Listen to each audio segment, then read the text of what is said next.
Taong 20 na ulit ang simula ng kwento. Isang pagkikita, isang bagong yugto. Sa gitna ng tawanan at mga pangarap na'y sabay. Isang pagkakaibigang tunay at hindi magbabago. Pagkatapos ng training, nawala ang ugnayan. Muling pinagtagpo ng pagkakataon, subalit hindi naging matatag ang komunikasyon. Ngunit ang puso'y may pag-asa at pag-asa pa rin. Taong 2014, hinanap kita.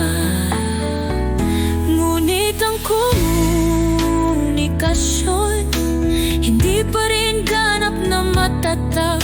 Dumating ang taong 2018, muling nagkita. Sa training ulit, ang puso'y sumaya.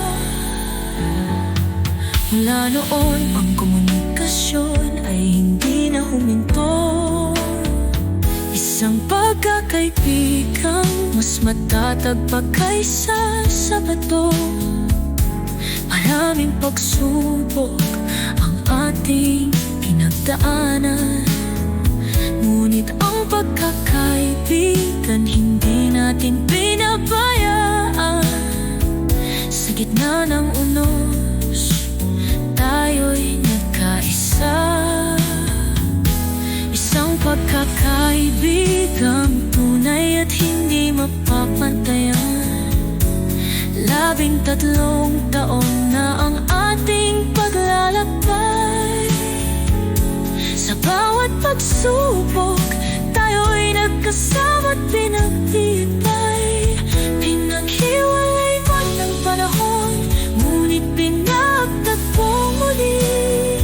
Ating pagkakaibigan, isang kayamanan na hindi mapapantayan.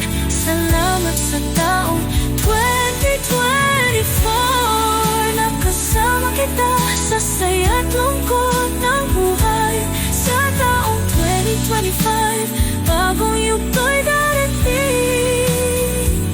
Handa na ang puso sa anumang pagsubok, sapagkat sa patuloy na hamon ng buhay, tayo'y hindi susuko.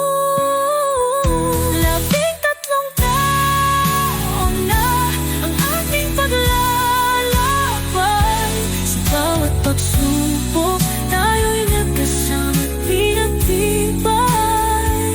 Pinaghiwalay man ang panahon, ngunit pinagtagpong muli. Ating pagkakaibigan, isang kayamanan na hindi mapapantayan. Salamat sa lahat.